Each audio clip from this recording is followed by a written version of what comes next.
Universiteti i Shkodrës Lojë Gjurakuqi organizoi ceremoninë e diplomimit për vitin akademik 2024-2025, ku diplomuan 1314 studentë nga programet e ndryshme të studimit. Numri i diplomantëve sipas programeve ishte 750 në programet bachelor, 77 në programet me karakter profesional, 19 në programin integruar me shëndetësi, 468 në programet master shkencor dhe profesional. Pas fjalës së rektorit të universitetit, një mesazh përcollet Dritan Abazović, ish kryeministri i Malit të Zi, i cili theksoi rëndësinë e bashkëpunimit ndërkufitar në fushën e arsimit dhe kulturës.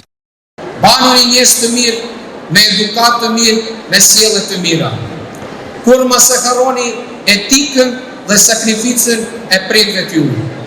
Në punë cilën ju pret, merruni me teorinë, merruni me çdo gjë që keni mësuar, pa kur mos u harroni rikejtjen e nis.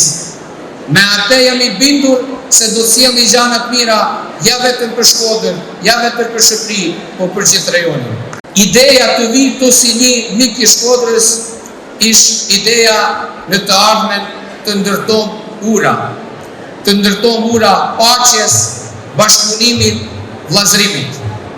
Rruga jon ka vetëm një drejtim, si në paqe të krijojmë një jetë shumë të mirë për rinin tonë, si të mesto, zhvilloj shtetin e vetë dhe të prujnë atë që ka namin i tonë Evropë për këto në Shkodër dhe në rajon.